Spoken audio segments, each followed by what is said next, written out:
Deep within the hidden glade of Eldertwirl Forest lived a fairy named Leora, whose wings shimmered like morning dew caught in sunlight. She cared for the tiny flowers that only bloomed at dawn, petals so delicate they disappeared with the rising sun. Every morning, she listened to them sing their last sweet note before fading, collecting their melodies and keeping them safe in crystal jars. One night, while mending a blue petal's broken stem, she heard footsteps. Impossible for humans were forbidden in Eldertwirl. She turned and instead found a stranger, a fairy with twilight purple wings and silver eyes that glowed like quiet moonlight. His name was Kalen, a wanderer from the Shadow Groves. Dark fairies were whispered about, mysterious, too wild to trust. Yet something in his gaze felt gentle. He asked if she could show him the dawn-song flowers. She hesitated but nodded. At sunrise, they sat side by side as flowers bloomed only to vanish, leaving their songs floating in the air. Seelan closed his eyes as Leora guided the melodies into a jar. He had never seen magic done with such care. In return, he showed her how twilight fireflies could be called with a single hum, and the two spent the night bathed in purple sparks. Days turned into weeks, Leora teaching him about sunrise flowers, Seelan teaching her to listen to moonlit creatures. Their laughter carried through the forest like dancing wind. But the fairies of Eldertwirl whispered fearfully. Sun fairies and shadow fairies were not meant to mingle.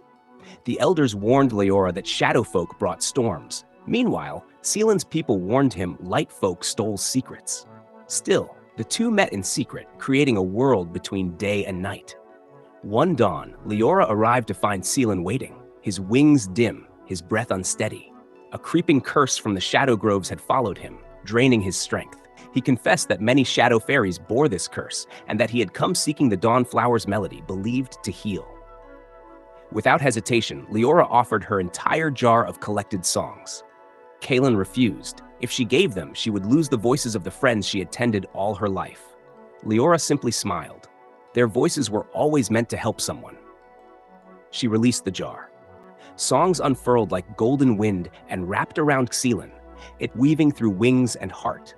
At once, color and fire returned to him. But as magic flowed, Leora's wings dulled, their shimmer fading into gray.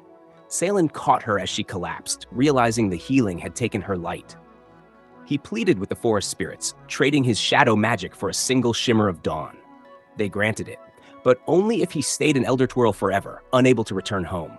He agreed without hesitation. With moonlit palms, he pressed the tiny spark to her chest. Leora awoke slowly, color returning, though softer than before. When she looked at him, his wings had turned pale silver, the cost of the bargain. She touched them gently, tears bright. The elders could no longer deny what they saw. The union of day and night had brought healing no ancient magic could. From then on, Leora and Seelan became guardians of the glade, she gathering dawn songs, he guiding twilight light.